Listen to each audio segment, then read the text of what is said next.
지난번에는 우리가 바울 사도가 가정의 그 윤리 문제하고 그 다음에 이제 주종 간의, 다시 말하게 되면 주인과 종 간의 윤리 문제를 언급을 해서 그 말씀을 살펴보았습니다. 근데 오늘은 외인, 다시 말하게 된 그 불신자입니다. 외인이라고 하는 것은 불신자들을 향한 그런 행동 원리가 뭐냐. 다시 말하면 우리 믿는 사람들이 외인들에게, 다시 말하면 불신자들에게 어떻게 대해야 되고 어떻게 행동해야 되느냐. 그 말씀이 오늘 말씀이 주제가 됩니다. 사실 그 외인이라고 할 때는 우리가 불신자라고 하지만은 참 이 불신자들에게 우리가 잘못하게 되면 하나님의 영광을 가립니다. 그렇죠? 차라리 가정 안에서 좀 실수를 한다 하더라도, 또 교회 안에서 좀 실수를 한다 하더라도 서로 한 식구니, 서로 식구니까 서로 이해도 하고 서로 격려도 하고 서로 고치기도 하고 그러는데, 믿지 않는 사람들하고 이게 언쟁이 붙는다든지 여러 가지 좋지 못한 관계가 이루어지게 되면 이건 우선 우리 믿는 사람들이 한 수 꺾이고 들어가는 겁니다. 다시 말하게 되면 저 사람들은 믿지 않기 때문에 불신자들은 마구 말을 하거든요. 그리고 마구 덤벼들고 마구 행동을 합니다. 그러나 우리 믿는 사람들은 그럴 수가 없지 않습니까? 쉽게 말하게 되면 하나님의 영광을 가리지 않을까 해가지고 심히 우리가 고심을 하게 되니까 결국 우리 믿는 사람들의 행동이 굉장히 조심스럽다는 겁니다. 그래서 이 믿지 아니하는 사람들을 향해서는 우리는 지혜로워야 된다는 겁니다. 그래서 그 이유는 간단하지요. 이제 말씀드린 대로 믿지 아니하는 불신자하고 우리는 서로 다릅니다. 불신자들은 하나님을 믿지 않기 때문에 생각하는 것도 달라요. 또 판단 기준도 다릅니다. 그들의 행동 원리도 또 달라요. 우리 믿는 사람들은 하나님의 말씀에 준해서 생각하고 하나님의 말씀에 준해서 행동을 하는데, 믿지 않는 사람들은 하나님의 말씀을 모르지 않습니까? 하나님의 말씀을 모르기 때문에 그저 그들은 마구 행동을 합니다. 거기에다 대고 우리가 조금만 실수를 한다든지 덕스럽지 못한 그러한 일이 벌어지게 되면 손해보는 건 우리 믿는 사람이란 얘기예요. 왜? 다른 거 같으면 상관없습니다. 사람 하나를 대놓고 마구 덤벼드는 거야 까짓거 뭐 참으면 되겠지만은 하나님의 영광을 가린단 말이에요. 이게 아주 우리가 두려워하는 것 아닙니까? 믿는 사람들이. 그래서 우리가 신자들하고는 우리가 생각하는 게 불신자들하고 우리가 생각하는 것이 다르기 때문에 우리 신자들이 생각하는 것을 무조건 그저 고집만 세워서 자꾸 주입을 한다든지 푸시를 하게 되면 그 사람들이 이해하지 못하는 상황에서 받아들이지 못한단 말이에요. 그렇다고 해서 그들의 생각을 그대로 따라줘야 되느냐? 그럴 수는 없지 않습니까? 왜? 그들의 생각은 비진리가 대부분이기 때문에, 또 하나님을 믿지 아니하는 그 불신적인 그러한 생각들이 대부분이기 때문에 그들이 하자고 하는 대로, 그들의 생각대로 우리가 따라줄 수는 없다는 얘기예요. 그러면 그들의 생각과 우리 생각이 안 맞는단 말이에요. 다시 말하면 서로 이질적인 생각이 돼 놓으니까 생각을 서로 말해봤댔자 부딪히기만 한다는 겁니다. 그래서 믿지 않는 사람들의 세상적인 얘기할 때에 우리가 자꾸 하나님의 말씀을 가지고 얘기하게 되면, 물론 해야 되겠지만 지혜롭게 하라는 겁니다. 여기서 하는 얘기는 하게 되면 저들이 마음문을 열기 전에 이미 가슴을 닫아버린단 말이에요. 마음을 닫아버린단 말이에요. 그러니까 안에 한 것만 못하다는 겁니다. 그래서 여기서 우리가 그들과 우리가 같이 접촉할 수 있고 같이 통할 수 있는 그 접촉점을 찾으라는 겁니다. 이게 이제 그 신학에서는 이게 프라알라제틱이라고 그래가지고 변증학에서 아주 중요한 하나의 요소 중에 하나인데, 믿지 않은 사람들하고 얘기할 땐 무조건 푸시하거나 무조건 그 사람들의 얘기를 들어주지 말라는 얘기입니다. 그렇다고 해서 정반대로 너희는 뭐 우리하고 다르다, 너희는 뭐 세상 사람들 또 우리가 가만히 보게 되면 그저 아주 뭐 예수 안 믿는다고 해서 그 아주 또 지나치게 그 예수 믿는데 열심인 사람은 뭐라고 그럽니까? 그 사람들은 완전히 마귀 짓 한다 그러거든. 너희들 생각하는 거 말하는 게 전부 사탄의 짓이니까 상대를 안 하겠다. 그렇게 해야 되겠느냐? 그래도 안 된다는 게 성경. 그래. 바울 사도가 가르쳐 준 거는요, 그들을 멸시하거나 적대하지도 말고 그들을 바로 받아들여서 그들에게 동화되지도 말라는 겁니다. 거기서 공통점을 하나 찾아야 되는데, 그렇지 않을 경우에는 세상 밖으로 나가서 살아야 되지 않겠느냐 그랬어요. 다시 말하면 믿지 않는 사람하고 상종을 안 하려면 그들이 사는 세상 밖으로 나가서 살아야 되지 않겠느냐 그랬거든요. 그래서 어쩔 수 없이 우리는 공존하는 운명을 지니고 있어요. 우리 믿는 사람들은 믿지 아니하는 사람들과 같이 살 수밖에 없는 운명을 지르고 있단 말이에요. 그래서 제자들이 예수님에게 와가지고, 아이고 하룻밤 사이에 보니까 농부가 와서 하룻밤 사이에 보니까, 아이고 그 밭에 말이지 알곡을 심어놓은 밭에 가라지가 막 그냥 자라고 있습니다. 우리가 뽑아버리겠습니다 했더니만 가만두라고 그랬잖아요. 그냥 두어라. 여러분, 세상에 있는 한은 아무리 훌륭한 교회 안에도 가라지는 있는 법이고, 아무리 훌륭한 하나님의 나라가 이루어지는 것 같다 할지라도 거기는 사단이 역사하도록 되어 있습니다. 그렇기 때문에 우리가 불신자를 무조건 박대한다든지 무조건 대적할 것이 아니고, 또 불신자들을 무조건 그들이 하자는 대로 따라할 것이 아니라, 그 불신자와 우리와 공통적으로 접촉할 수 있는 그 접촉점을 찾으라는 겁니다. 제가 항상 비유로 말씀드리죠. 여러분, 분수를 배우셨을 거예요. 그러니까 2분의 1 플러스 3분의 2를 하게 되면 밑에 분모가 달라요. 그렇죠? 하나는 2이고 하나는 3인데 이게 합쳐지질 않는단 말이에요. 그래서 2분의 1 플러스 3분의 1을 합칠 수 있게 하기 위해서 공통 분모를 찾으라는 겁니다. 그래서 밑에 있는 분모를 똑같이 만들어야 되는데, 그래서 최소 공배수를 찾는 거예요. 거기서 2자 숫자하고 3자 숫자하고의 공배수를 찾아보니까 얼마가 되면 6이 되잖아요. 그렇죠? 그러니까 6을 놓고서 위에 있는 숫자가 합쳐버리면은 그때는 이제 합쳐진다는 겁니다. 바로 그런 얘기입니다. 조금 제가 간단하게 말씀드리면, 이스라엘 나라가 베냐민과 또 이스라엘하고 갈라져 있을 때 합치는 방법도 그렇게 했어요. 어쨌건 이것은 나중에 기회 있을 때 말씀을 드리겠습니다만은, 그래서 신자들에게 대해서는 지혜롭게 행해야 되는데 어떻게 해야 되냐? 저들에게 빌미를 주지 말고, 저들에게 오히려 하나님의 영광을 가리도록 하지 말고, 그들의 생각을 잘 우리가 파악을 해가지고서 저들로 하여금 우리의 생각을 따라올 수 있도록 유도를 해주라는 겁니다. 그렇게 하기 위해서 중요한 것 중에 하나가 언어입니다. 말하는 거. 여러분, 말 한마디 가지고 천냥빚을 갚는다고 그러잖아요. 이 말, 굉장히 중요한 거예요. 이 말을 어떻게 하느냐에 따라서 그 두 사람들의 관계가 달라지는 겁니다. 그래서 은혜로운 말을 하라는 겁니다. 그래서 믿지 않는 사람들에게 말할 때 싸우자고 하는 그런 언행은 거마라, 그런 얘기죠. 그래서 은혜로운 말을 하되 어떻게 하느냐? 지혜롭게 하는데 예수님께서 말씀하신 것 보면 뱀같이 지혜로우라, 그런 말씀을 했습니다.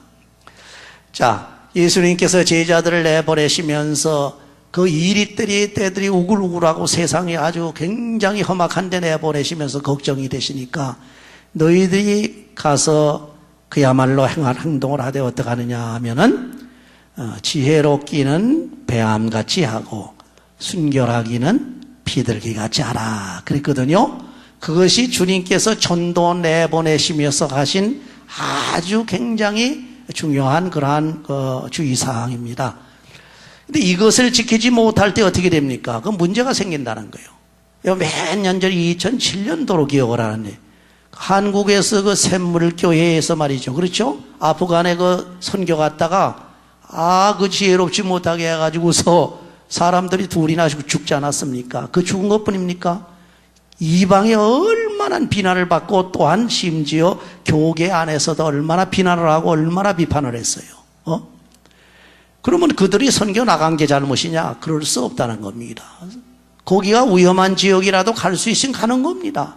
그러나 그런 지역일수록 나가되 지혜롭게 하라는 얘기입니다. 뱀같이 지혜로라, 그런 얘기입니다. 그래서 여러분들이 세상 사람들 속에서 살 때에 그들과 함께 살지 않을 수가 없습니다. 이방 사람들과 특별히 믿지 않는 불신자들과 어울리게 돼 있어요. 그 어울릴 때에 그들과 잘 어울리려고 하려면 지혜롭게 행해야 된단 말이에요. 그래서 뱀같이 지혜롭게 하라는 얘기는 뱀이 피조물 중에서 가장 지혜롭거든요. 그렇죠? 그러니까 피조물 중에서 가장 지혜로운 그 지혜를 배우라는 겁니다. 뭐 뱀같이 나쁜 행동하라는 게 아니고 우리의 그 가장 지혜로운 지혜, 더 나아가서 하나님께서 주시는 그 지혜를 받아가지고서 저 뱀보다도 더 지혜롭게 해가지고 세상 사람들을 설득을 하라는 겁니다. 세상 사람들을 이해시키고 세상 사람들을 전도할 수 있어야 된다. 그래서 외인을 향해서 가장 중요한 것이 지혜롭게 해야지, 지혜롭게 하지 못했을 때는 어떻게 되면 하나님의 영광을 가려버린단 말이에요. 그 사람들이 뭐 믿는 걸 압니까? 모르거든요. 그 사람들이 뭐 하나님 말씀 압니까? 모르거든요. 그들의 생각은 우리의 생각과 다릅니다. 그들의 말하는 투도 달라요. 우리는 그렇게 말을 안 하지만 그 사람들은 말투가 아주 거칠게 되어 있어요. 그러니까 그런 투, 행동도 마찬가지입니다. 그러니까 그들에게 가서 우리가 지혜롭게 하라는 얘기는 그들에게 본이 되게 언행심사를 하라, 그런 얘기입니다. 본이 되게 생각을 가져도 아주 건전한 생각으로 말을 해도 아주 지혜롭게 말할 뿐만 아니라 건전하게 말하고, 또는 행동을 해도 저들로 하여금 덕이 되도록 행동을 하라, 그런 얘기. 그러면 이렇게 하기 위해서는 어떻게 해야 됩니까? 이게 참 고민입니다. 저들이 하는 대로 하려면 뭐 같이 나대야 되는데, 그렇게 되면 하나님 영광 가리고 여기 있는 말씀대로 할 수가 없는 겁니다. 쉽게 말하면 똑같은 위치에서 똑같은 수준에서 행동을 하려면은 이거 우리가 손해를 볼 수밖에 없어요. 왜? 그건 뭐 하나님 영광을 가리니까. 그래서 이렇게 하기 위해서 가장 중요한 것은 자기를 희생시켜야 된다는 겁니다. 자기가 희생해야 돼.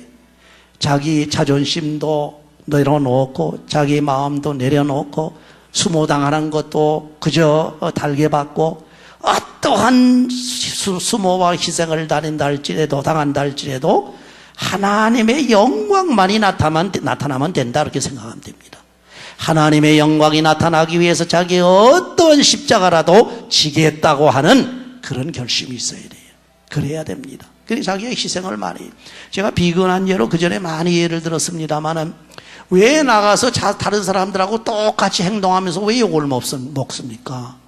예를 들어서 택시를 타가지고 택시를 타고 가가다 운전기사하고 막 그저 떠들고 믿는 얘기도 하고 막 하다가 내릴 땐 말이죠, 그 택시비 깎으려고 그냥 바득바득 해가지고 깎아봤댔자면까지 그 1입을 깎을 텐데 그거 깎아놓고서 나중에 그 택시가 뭐라 하는지 아세요? 참 무섭다. 믿는 사람들이 더 무섭다. 저 사람들이 뭐 믿는 사람이 아닌 게 아니냐, 이렇게 돼버린단 말이에요. 자기는 예수 안 믿겠다, 이렇게 돼. 이 영광 가리는 거예요. 그러니까 저는 항상 한국에 나가도 꼭 그렇게 합니다. 예를 들어서 그냥 줄 수는 없잖아요. 그냥 뭐 아무 저거 아니고 줄 수는 없으니까 택시를 타니 그전에 이렇게 25,000원이 나왔어요. 우리 그 모임에 가느라고, 우리 오늘 목사님 모시고 가느라고 25,000 몇백 원이 나오시니까 26,000원 가까이 나와버렸다고요. 먼 데를 꼬불꼬불 찾아가지고 택시 운전사하고 얘기를 하면서 거기서 갔습니다. 1시간을 동안을 갔는데, 거기 가다 보니까 택시 운전사하고 자기 신분이 다 노출되고, 또 옆에 있는 친구 손님은 그저 막 목사라고 얘기를 하고 막 이러고 막 얘기를 아주 잘 주고받고 잘했거든요. 그리고 내릴 때에 그걸 깎아보세요. 목사가 이게 말이 아니죠. 그렇잖아요. 그냥 그 말을 안 하고 그냥 보통 세상 사람들인 것 같이 똑같이 신분 밝히자고 탔다면 그 달래는 대로 그냥 죽어내리면 끝나는 겁니다.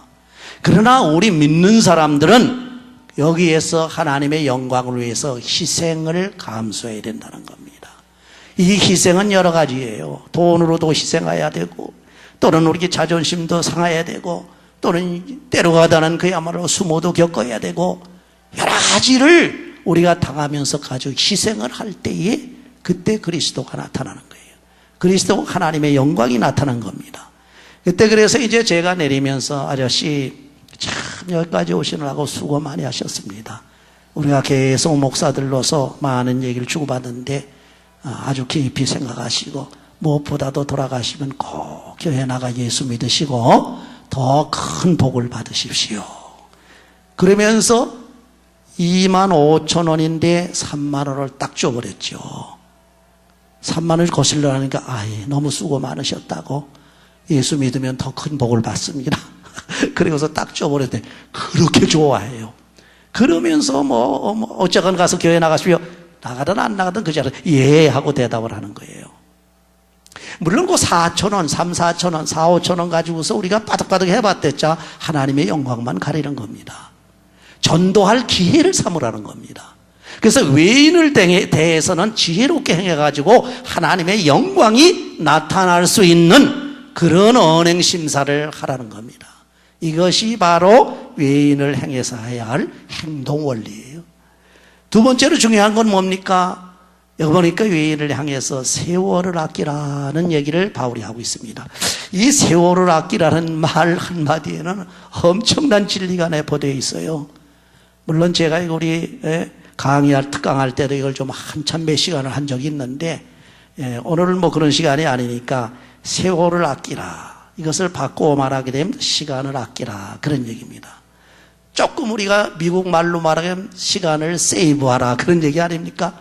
시간을 세이브하라.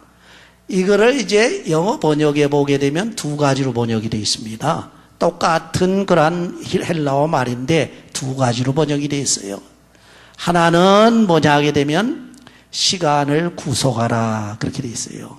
그래서 redeeming the time 이렇게 되어 있어요.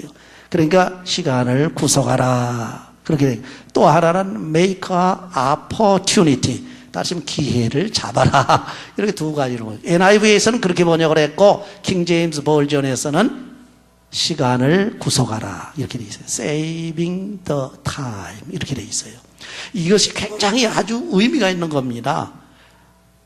칼빈이 제네바에서 거기서 개혁운동을, 종교 개혁운동을 할 때 이러한 그 모토를 가지고 또 이러한 직분을 가지고서 아주 굉장히 개혁운동을 일으켜가지고 크게 성공을 했어요. 근데 그 제네바에서 이 시간에 대해서 굉장한 성서적인 말씀이 적용이 되면서 칼빈이 주입을 시키고 생활 자체가 그렇게 변하고 사회가 변화되다 보니까 시간 개념이 굉장히 아주 성서적으로 바뀌어진 거예요. 그러다 보니까 그 시간에 대한 관념이 강해서 세계적으로 시계가 거기서 유명하게 됐다는 그런 일화가 있어요. 세계 시계 산업이 거기에서. 그래서 스위스제 하기는 여러분 차고 있는 이거 스위스제 아닙니까? 이 스위스제. 그래서 그랬다고 그래요. 다시 말하면 시간을 구속하라, 시간을 아끼라는 얘기는 시간을 만들어서 기회를 삼으라. 그 세상적으로 써지는 그 더러운 시간을 하나님에게로 써지는 consecrated, 다시 말하면 성스러운 시간으로 바꾸라 그런 얘기입니다.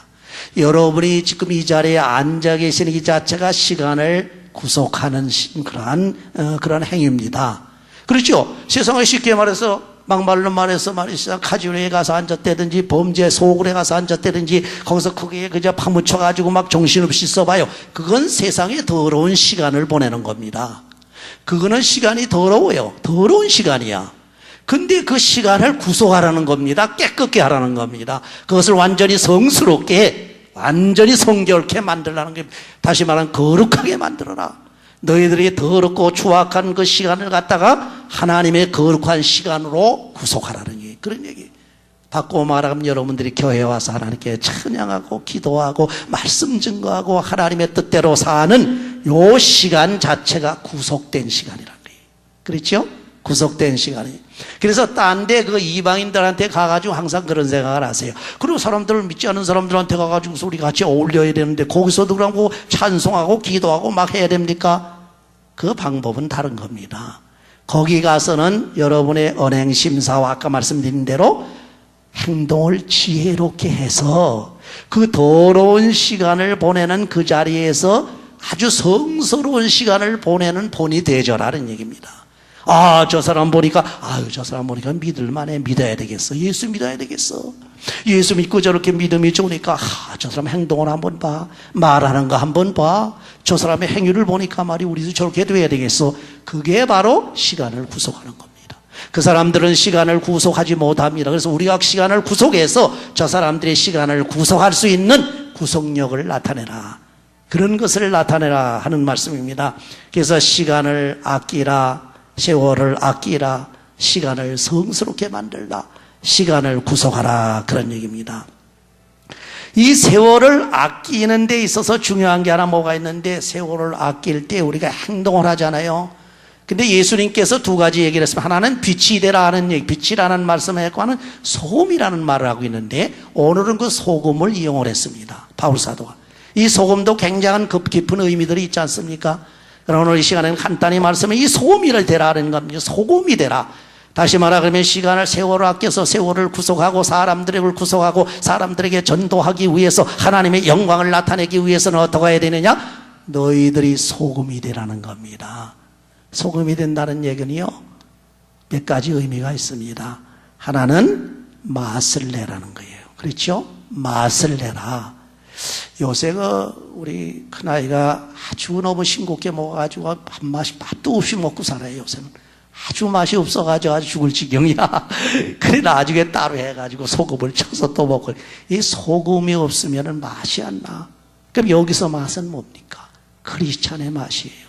여기의 맛과 향기는 뭡니까? 예수의 맛과 예수의 향기예요. 여러분들이 세상에 나가서 외인을 대할 때는 예수님의 맛이 나야 돼요. 진리의 맛이 나야 돼요. 예수님의 향기가 막 나야 된단 말이에요. 그러면 이건 무슨 맛이지? 이거 세상 사람들이 그런단 말이에요. 그래가지고 이거 무슨 냄새지? 이거 참 향기가 좋네. 향이 좋네. 그러니까 이 믿는 어느 권사님, 집사님에게서 난단 말이에요. 목사에게서 난단 말이에요. 당신 그 맛이 어디서 나는 거야? 예수의 맛이야. 이거 예수의 향기야. 너희 사탄하고 어울리게 되면 사탄의 맛은 뭔지 말해. 썩은 냄새야. 그 죽음이 독수리가 모이는, 죽음이 있는 곳에 독수리가 모인다는데, 그 사탄이 모여. 그 썩은 데는 여러분 속에서 썩은 냄새 나고, 죄악 썩는 냄새, 이 냄새 나면, 사망의 냄새가 나면, 이거 안 돼. 그렇기 때문에, 빨리 변화되어야 된다. 그래서 예수님을 영접하고, 예수님의 냄새가 나고, 예수님의 향기가 나면 바로 이런 냄새가 나는 거다. 이것이 바로 천국의 향기요, 천국의 냄새다. 그래서 세상 사람들에게 맛을 보여줘야 됩니다. 방금 제가 말씀드린 그 운전사의 관계도 예수 믿는 맛을 보여준 겁니다. 이것이 바로 목사라고 하는 맛을 보여준 거예요. 그렇죠? 이건 예수의 종이라고 하는, 예수님의 사람이라고 하는, 하나님의 아들이라고 하는 예수님의 맛을 보여준 겁니다. 그런 맛을 보여주라는 얘기입니다. 또 하나는 뭡니까? 맛을 보여줘야 되는데 그 맛을 보여줘도 냄새가 덮이는 경우가 있어. 어느 때 썩은 냄새가 너무 진동을 하게 되면 맛이 제대로 안 나요. 그 향기가 제대로 안 나요. 그래서 방부제 역할을 하라는 겁니다. 여러분이 어디 가서 믿지 않는 사람, 특별히 세상에 나가가지고서 행동할 때는 소금 역할하라는 얘기는 방부제 역할하라. 썩은 것을 방부할 수 있도록, 썩은 것을 치유할 수 있는 그런 역할을 하라. 그렇게 하기 위해서는, 맛을 내고 방부제 역할을 하기 위해서 필요한 건 뭡니까? 아까 말씀드린 대로 한 가지 간단합니다. 희생해야 됩니다. 자기를 희생해야 돼요. 그렇죠? 맛을 내면 자기가 희생해요. 소금이 녹아야 돼요. 등불에 빛이 비치려면 그 속에 있는 기름이 점점 달아 없어져야 돼요. 그렇죠? 그렇죠? 그러니까 여러분들이 맛을 내기 위해서 또는 방부제 역할을 하기 위해서 내가 희생을 해야 된단 말이에요. 외인을 향해서는, 다시 말하면 믿지 않는 세계에 들어가게 되면 철저하게 자기 희생적으로 나가라는 겁니다. 이 희생은 그저 가치 없는 희생이 아니라는 겁니다. 주를 위한 희생, 하나님의 영광을 나타내기 위한 희생, 예수의 냄새를 나타내기 위한 희생, 예수님의 향기를 나타내기 위한 희생을 하는 겁니다. 전도할 수 있는 기회다. 희생하라는 겁니다. 하나님의 영광이 나타나겠다. 희생하라는 겁니다.